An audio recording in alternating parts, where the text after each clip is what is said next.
Planning a wedding and feeling overwhelmed? Simply Eloped makes it easy.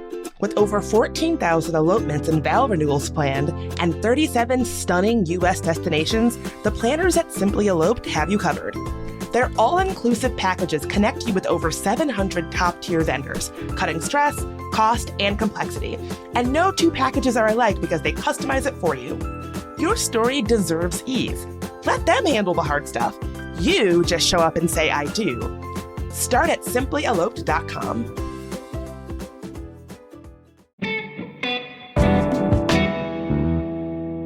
Today on CityCast DC, so you've probably never heard of the Wilbur J. Cohen Federal Building. And that's really too bad, because the government office building, which is just off the mall, houses a collection of masterpieces of American art. Some of them are literally part of the building. They're murals by the legendary New Deal artist Ben Shahn. For decades, they've been open to the public. Not that most people knew enough to go look for them. But now they might be destroyed. The Cohen Building is one of the government structures that the Trump administration wants to sell off, and it's likely that a buyer would take a wrecking ball to the place. Timeless art and all. The New Republic's Timothy Noah has been chronicling the collection and its fate. He's here to tell us about it.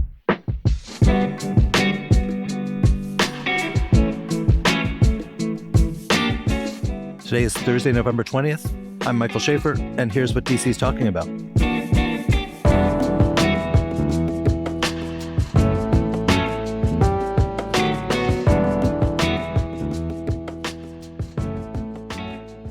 Hey, Tim. Hey, Michael, how are you doing? I'm good. Thank you for being here. Thank you for having me. So listen, you wrote about this building in Washington, right by the mall, that you described as the Sistine Chapel of the New Deal. Not my phrasing, I should say, but the phrasing of a preservationist at a nonprofit group called Living New Deal. But yes, he says it's the Sistine Chapel of the New Deal. And he calls it that because it's filled with like hugely, hugely important American art. And now, in 2025, 90 years later, thanks to the Trump administration, the building might get sold and the art might literally get destroyed. Yes, absolutely. And until you started writing about this, I had never heard of this building, and a lot of people hadn't either. Even though it was, for decades, for most of my life, had been open to the public. You could go in and take a look. Tell me about the building. Tell me about the collection. What's there?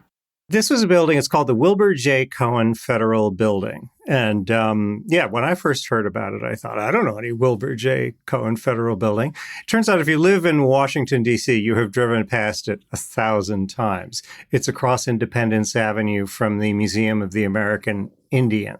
And it houses the Voice of America, or it did house the Voice of America before Trump fired everybody who works for the Voice of America. I'm a little unclear on what the legal status of that is right now because people have been contesting that in court. But during the shutdown, he used the shutdown as a pretext to, I think, fire whoever he hadn't managed to fire before at the Voice of America, leaving the building completely empty, which is the precondition necessary to selling it.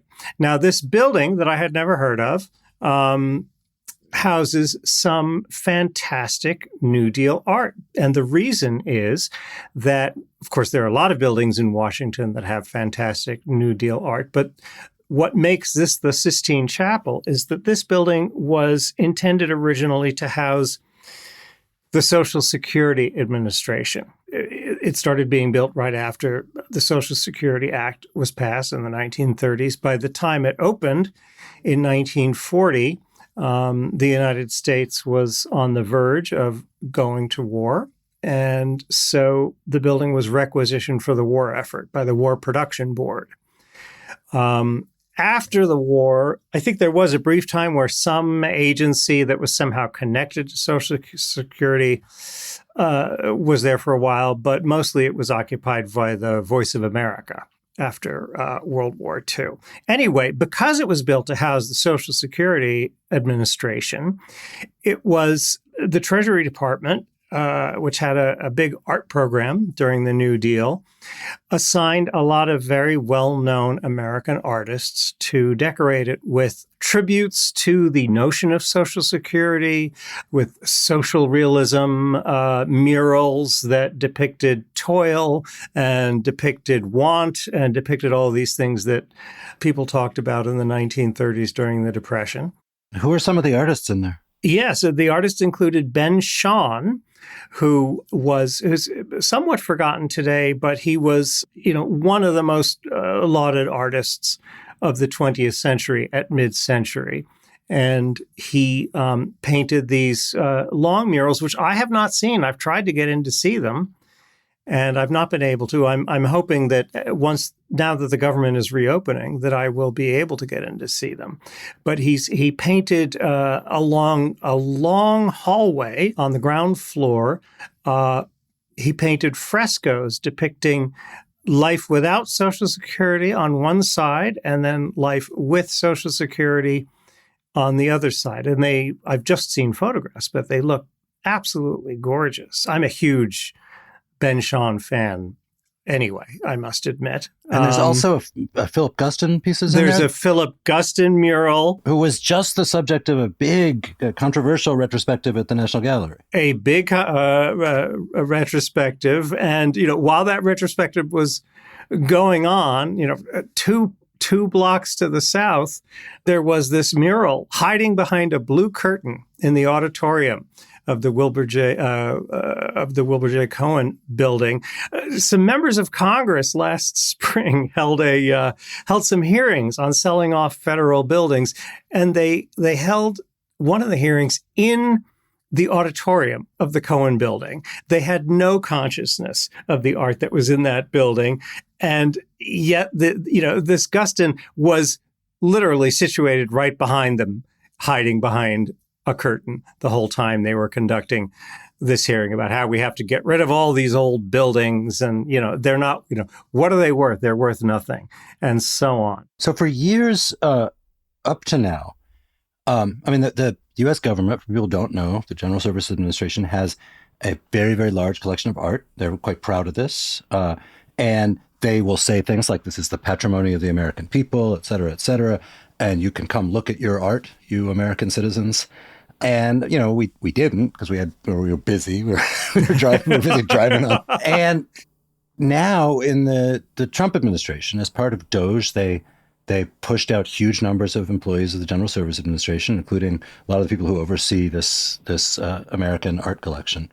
Actually, they pushed out all the people who oversaw this art collection in Washington, D.C., and they let a few of them back. I think something like 9 people a couple of months ago.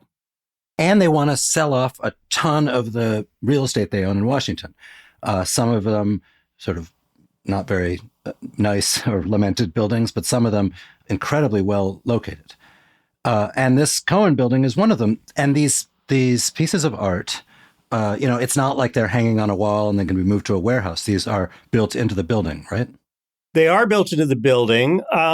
Never say never. Conceivably, these works of art could be removed, but it would be a very expensive job. And I think the removing the Shahn murals in particular, because they're so big and because they're on the ground floor, would pose all sorts of expensive engineering problems. So I don't feel at all confident that even if it could be done, it would be done. And this Cohen building specifically, people who supposedly know real estate have said, for whoever buys it, it'll be a lot cheaper to knock it down and start again. The situation with the Cohen building is, because it was occupied for so long by the Voice of America, which for most of its existence did not have very much money, it was very poorly maintained. And so it's really never been renovated. The electrical vault is the original electrical vault from the 1930s.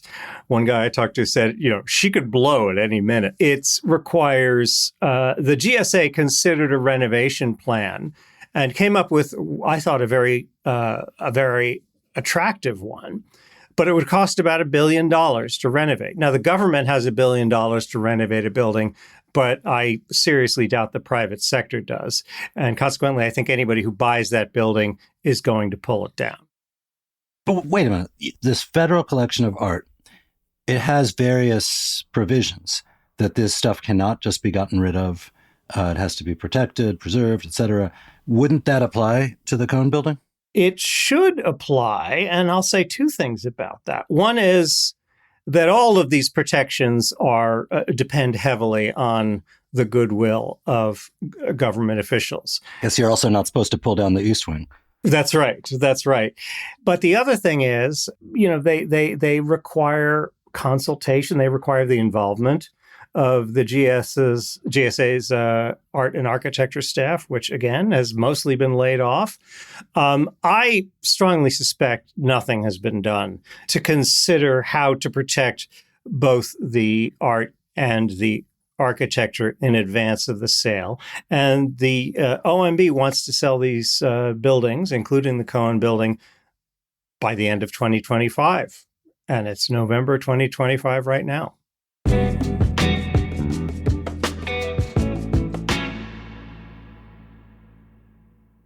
This holiday season, DC small business needs our support more than ever. That's why we're excited to tell you about the DC Holiday Hunt, a citywide scavenger hunt that makes supporting local shops and restaurants fun and rewarding. It's simple. Earn points by visiting small businesses, exploring neighborhood landmarks, answering trivia questions, and sharing your favorite holiday traditions.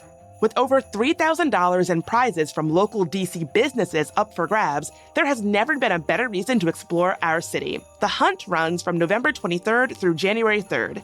Visit districtbridges.org/DC Holiday Hunt to sign up today. That's districtbridges.org/DC Holiday Hunt. Guess what? CityCast has some news. I'm Sean McPherson, the host of CityCast Twin Cities. And I'm Jane Sihu, and I'm the host of CityCast Seattle. Hey, if you have a friend in one of our cities, can you text them for us? Yeah, something, simple like, hey, how's that rash doing? And do you listen to podcasts? Because I have one you're definitely going to like. After that, tell them that CityCast has helped you become more informed, more involved, and more connected to your amazing city. We're going to help that person you know in Seattle who's been trying to make friends. And we're also going to do that for that guy you only kind of knew in college who moved back to the Twin Cities after graduation. Don't we all have that guy? Yeah, and usually that guy is named Todd. So did you text him yet? Jane, let's just wait a minute. We don't want to rush anybody. We'll do a little small talk. How's everything going in Seattle? Beautiful, beautiful. Fall leaves popping. How about Twin Cities? Today, beautiful and sunshiny in St. Paul. Okay, Jane, I bet they are done texting by now, and I just want to remind them, hey, you, please tell that friend to subscribe to CityCast Twin Cities or Seattle, wherever you get your podcasts. Or if you don't want to text them and you're really just on Instagram sending them DMs all the time with funny videos, send them a DM of our latest videos. You can find us at CityCast Twin Cities or CityCast Seattle on Instagram. Thanks.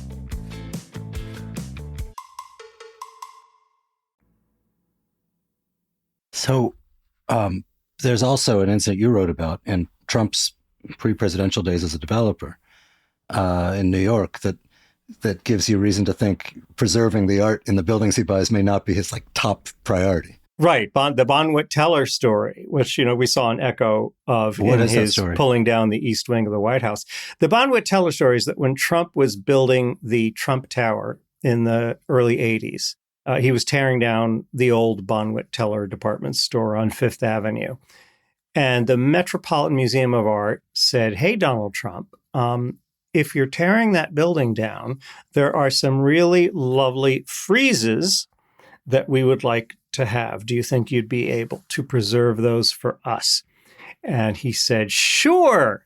And then the day came and he realized it was going to take a little time and cost him a little bit of money. So he said, the hell with it, and just tore the building down and destroyed the friezes. And I pointed out in a piece I wrote about this for the New Republic, these were friezes of lovely naked women. If Donald Trump didn't want to save those, what are the chances that he wants to save art featuring sweaty proletarian laborers?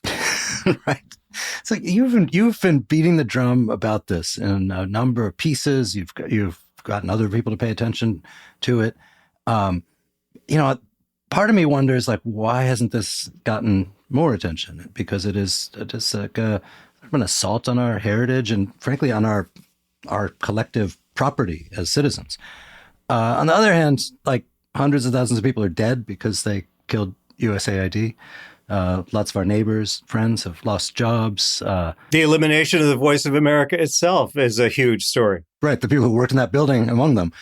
So, like, given all that, what's the argument for why we should get excited, angry about the destruction of a mural? There are a number of things. One is Trump is counting on the fact that he's doing a lot of things at once and that we won't be able to pay attention to all of them. We have to pay attention to all of them.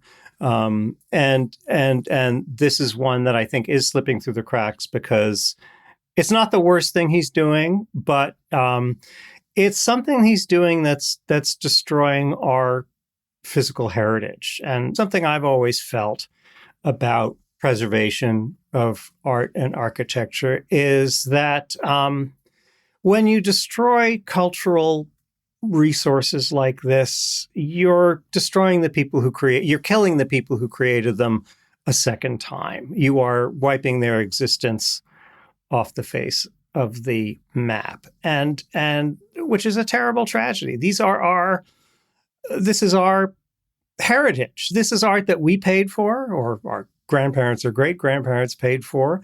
It belongs to us. It's beautiful. Appreciation of beauty matters too. And it's something that we might be able to do something about because he hasn't torn it down yet. It's too late to worry about the East Wing. It's gone. This is not gone. And I think that people need to fight it now before it is gone. I wonder how much of this you think is an ideological component. I mean, this is not just sort of any American art. This is American art that had a sharp lefty political bent. Yes. Promoting, state intervention in the economy and stuff like that, which is, not the preferred mode of the current group. Right. It celebrates the welfare state. Right. You think they'd be differently inclined if it was if they were murals and frescoes of like ruggedly individualist settlers moving west or something like that? Maybe, but it cuts both ways with Trump. On the one hand, who cares about art? The people MAGA hates are the people who care about art and architecture and preservation. On the other hand, these are depictions of working people. These are depictions of the working class that voted for Donald Trump, that Donald Trump professes to care about. So in that sense, it's, I think, it hurts Trump if he it could be yet another way that he demonstrates his indifference to working people. And for all the dark glass and steel of Trump's actual buildings, the people around him have promoted a real affection for the retro sort of classic look in architecture and the way the city is laid out, which would I guess argue for. Yes, absolutely. It's an example of and I think Trump himself too, sort of favors the kind of classical architecture of Washington. And Kevin Baker, who runs the New York branch of a nonprofit called Living New Deal, has pointed out this is exactly the sort of architecture that Trump says we need more of, and he's preparing to allow it to be torn down.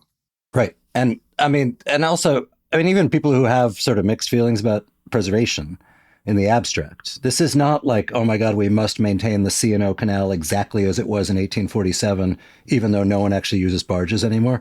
When you're talking about sort of pieces of art, it seems like a rather different conversation.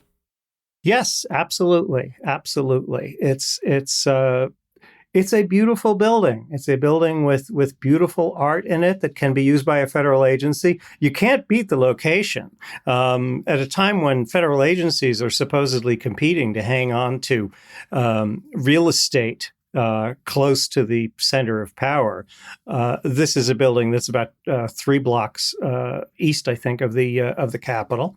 And it's a fantastic location. It's an enormous building. It was too big for the Voice of America. So even before all this started, Voice of America was planning to move out. But it would be an excellent headquarters for some larger, wealthier federal agency that could provide the upkeep. So listen, in the meantime, it's still there. If people want to go see it, can they?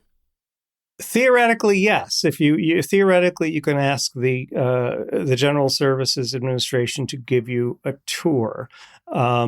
Whether they have the personnel to do that at the moment, I don't know. Like, is the building locked? I went there one day and it wasn't locked, but I was told very firmly by a security guard, this building is closed and that I couldn't go into it. No murals for you. No murals for you. Exactly. She was the soup Nazi. But there's a lot of case law that says that New Deal art in particular belongs to the American people and that you're not allowed to destroy it. A private owner who ends up owning it is not permitted to destroy it. But it's based on case law. I don't think there's a statute that says that. And we've seen how the Trump administration addresses firm rules, let alone ambiguous ones. You mentioned the GSA is supposed to give you a tour. Who do you call? Well, in my case, I called the press office, but there is, an art and architecture staff. It is tiny right now, but the art and architecture staff is supposed to be providing periodic tours. So let's play this forward a little bit. Some folks have tried to raise attention to this. The building is not gone yet. The murals are not destroyed yet. How would it work out that this gets saved?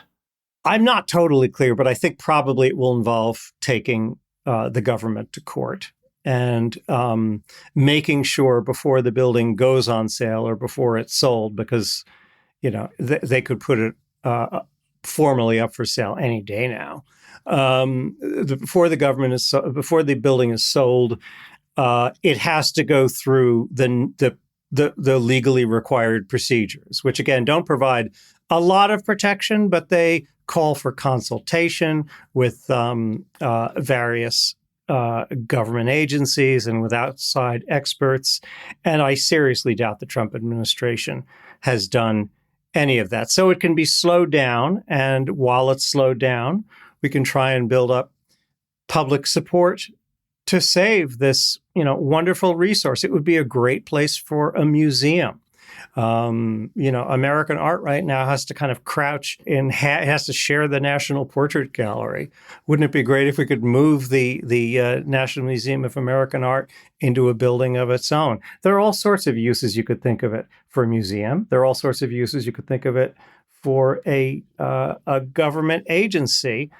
And, there's also a real estate angle on this, which I think you've written about before. But there's always a real estate angle. They're trying to sell 4 government buildings in Southeast and in the Southwest. Southwest, sorry. And it's the worst commercial market in history, and it's or at least in modern memory. And it's also at a time in a part of DC with a pretty high vacancy rate. So demand, they're going to sell this stuff for a song. Now, maybe that's deliberate.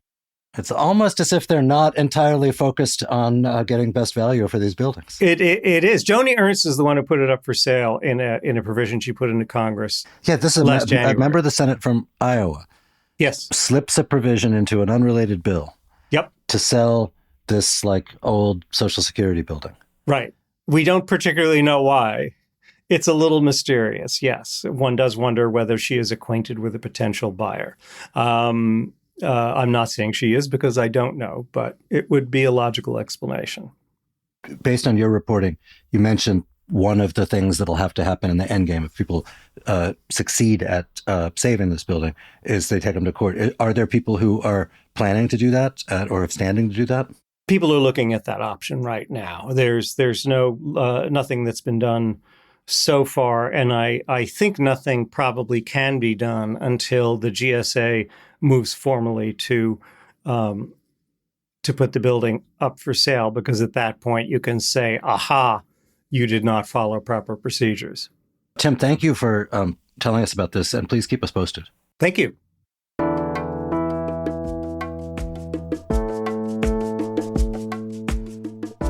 And that's all for today here on CityCast DC. If you enjoyed the show, why not tell a friend, rate the show, leave us a review, and subscribe to our morning newsletter. And if you want to support conversations like this one, please become a CityCast DC neighbor. You can do that at membership.citycast.fm. We'll be back tomorrow morning with more news from around the city. Bye.